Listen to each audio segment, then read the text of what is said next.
Communism actually works. It just wasn't ever implemented correctly. Communism actually works. It just wasn't ever implemented correctly. I'm not saying that we all want to live in communist, or the Soviet Union or China. Terrible, terrible things happen there. But that's what we always revert to. We say, well, is it not possible that we could? For a start, they didn't do it properly. They ignored it. That's what everybody says, but no one's ever done it properly. 100 years on from the Bolshevik Revolution, you still hear this refrain all too often. Communism is a great idea. It just hasn't been tried properly. Leftist fellow travellers rush to embrace every Marxist experiment, champion the system, and agitate for it to be copied in their own country. And when it inevitably fails, oh, that wasn't real communism. It wasn't applied correctly. This is just lazy, insulting, and ultimately dangerous reasoning. So let's investigate. Has communism ever been tried properly? I've been very specific about definitions here. I've only chosen countries that do, or did sometime in the last 100 years, declare themselves to be communist.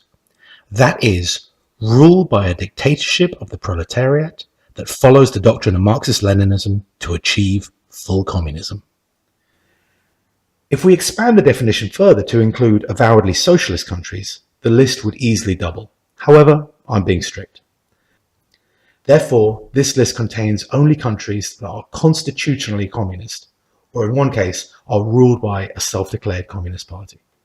I count 41 in total. From west to east they are Cuba, Grenada, Benin, Republic of Congo, Angola, Mozambique, Somalia, Ethiopia, and Eritrea.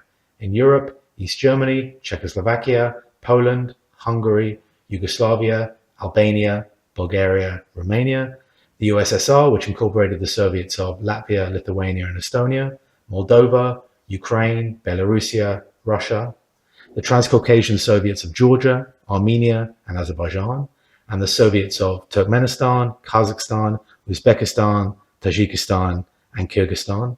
Also Afghanistan, South Yemen, Nepal, Mongolia, People's Republic of China, Kampuchea, Laos, Vietnam, and finally North Korea.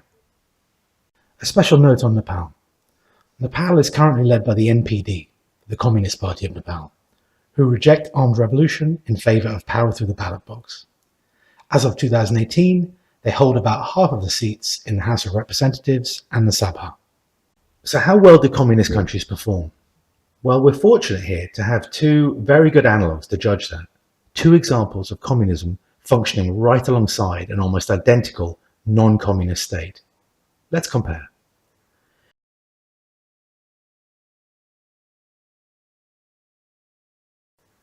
In 2006, the South Korean Ministry of Health and Welfare got hold of an official health survey from the North. It made for unsettling reading. North Koreans live on average 14 years less than their southern cousins, 64.3 years versus 78.1. In addition, the 2006 infant mortality rate was 42 per thousand.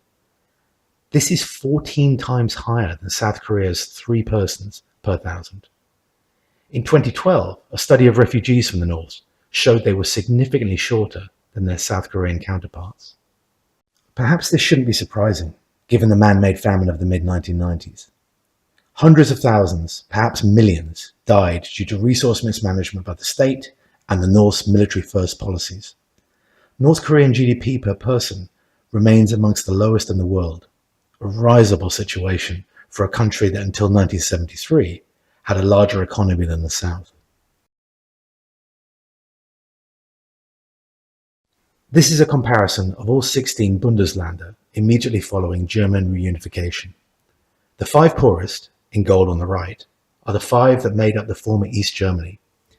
You can see that the richest state from the east, Saxony, is still 60% poorer than Schleswig-Holstein, the poorest of the western states. Same nationality, same climate, same natural resources. At the end of World War II, incomes were more or less equal across Germany. Yet communism made the citizens of these 5 states 2/3 poorer than their western cousins. And bear in mind that of all the Warsaw Pact countries, East Germany was the richest. Let's skip forward to 2015. After 24 years of technological upgrades, inward investment from the West, and outward migration, the numbers have massively improved, and all 5 eastern states have moved closer to the German mean. There is similar evidence elsewhere that once states abandon communism, they excel beyond anything achieved under that doctrine. These are Ethiopian figures: GDP in yellow, Human Development Index in red. Haile Mariam Mengistu finally fled the country in 1991, and after a bit of a slow start, development rocketed. Broad-based growth averaged 10.5% a year from 2005 to 2015. Estonia shows similarly impressive growth and improved living standards from a low base after the dissolution of the USSR to the present day, where we know the country as one of Europe's leading tech hubs. Even states that still officially refer to themselves as communist, but have undergone internal reforms, leap in development once they abandon Marxism. China went communist in 1949, and for the best part of the next 3 decades, Mao Zedong had absolute control over the country's armed forces, judiciary, government, schools, newspapers, radio, transport system, and borders. Any policy he or the Politburo thought up could be actioned. And yet, after 30 years of this autocracy, a staggering 88% of Chinese citizens were still living below the poverty threshold. The great liberal reformer Deng Xiaoping took power in 1979, and in the 30 years following, a mirror of Mao's reign, that number fell to 13%. It was too late for the 45 million people who perished during the Great Leap Forward, but since Maoist thought was abandoned, over 800 million Chinese citizens have escaped the clutches of poverty. In 1986, Vietnam abandoned Stalinism and embarked on the policy of Doi Moi, the liberalization of the economy. The first few years saw a struggle against hyperinflation that had started before reforms were introduced, but soon after that, the economy boomed. It's now 5 times larger than it was at any time during General Secretary Lê Duan's rule. Today, poverty is around 11%, 92 million people better off than they were before liberalization. Well-read Marxists will say at this point, you do not understand historical materialism and the stages of societal development within. Okay, let's take a look at the 5 stages towards utopian communism, as extolled by Marxist-Leninism. First stage is primitive communism, that is, sharing amongst the tribe. Then comes slavery, followed by feudalism. The 4th stage is capitalism, then finally socialism, which Lenin divided into early and late communism. You see, these were feudal states, and so cannot be expected to achieve full communism if they skip the capitalist developmental stage.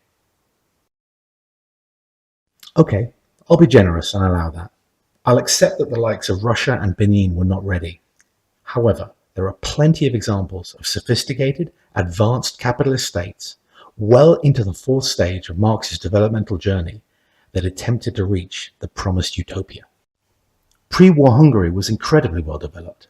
It had built Europe's first electrified metro, as well as the groundbreaking Telefon Hiramondo at the turn of the 20th century.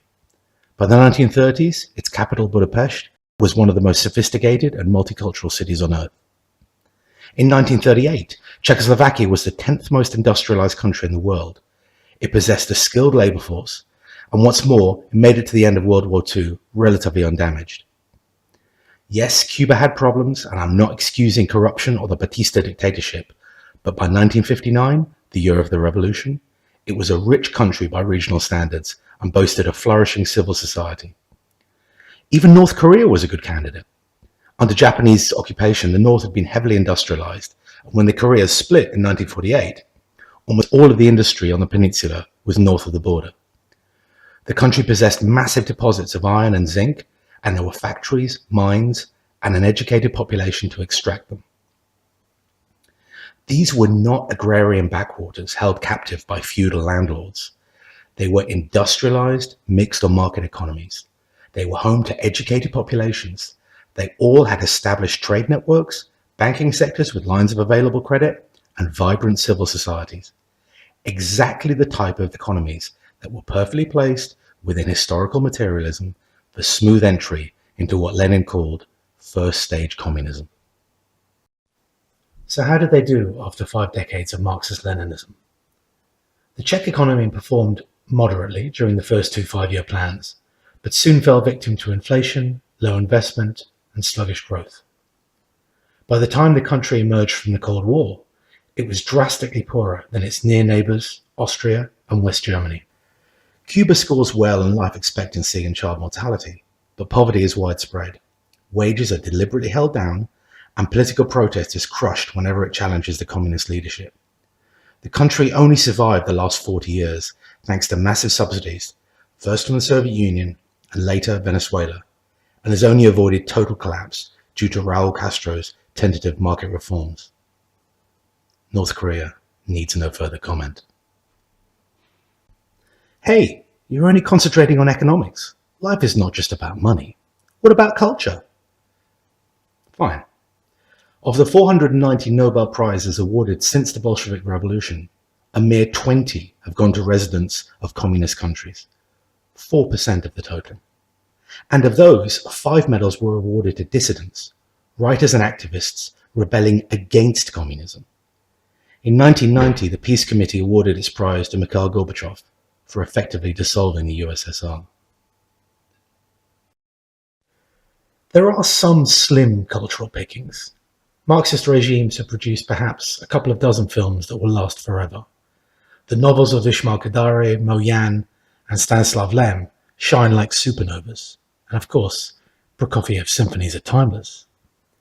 But does the Trabant have any function other than as a punchline to a joke? Have you shopped in any great Laotian couture houses recently? How many Cuban apps do you have on your phone? Is anyone outside of North Korea embracing the Juche philosophy? Communism also makes bold claims about the environment. In 1844, Marx wrote, "Man lives from nature. Nature is his body, with which he must remain in continuous interchange if he is not to die." Yet, again, the creed falls short of its utopian vision. Defacing the world with, amongst other horrors, the Soto Alba nickel plant in Cuba, Vozrozdenia Island in Kazakhstan, the Bankyo Dam collapse, which killed over 170,000 people in China, and, most infamously of all, Chernobyl. Communism has been attempted on 5 of the 6 inhabited continents on Earth. It's been tried on both sides of the equator, in the humid tropics and in the frozen north. It's been tried in countries that border all of the 7 seas, and it's been tried in countries that are landlocked, even double landlocked in the case of Uzbekistan. It's been tried in resource-poor countries and resource-rich ones, in industrialized states and agricultural ones, in both monoethnic and multi-ethnic states. It's been tried under Eastern Orthodoxy, Protestantism, Catholicism, Islam, Hinduism, and Buddhism. It's even been tried under atheism. Real communism hasn't been tried. Yes, it has. Its practitioners literally had a manifesto they followed to the letter. And in every instance, it has delivered immiseration and poverty. In every single case, it led to mass imprisonment of political opponents, and on most occasions, delivered blood-curdling levels of murder. It gifted the absolute opposite of what Marx and Lenin promised. Workers were not in charge of the means of production, and the fruits of labour were not distributed according to need. You have nothing to lose but your chains. 100 million humans lost their lives under communism. It fails because it is fundamentally against human nature. The communist utopia is impossible because, as Immanuel Kant observed, we humans are made of such crooked wood as can nothing quite straight ever be fashioned.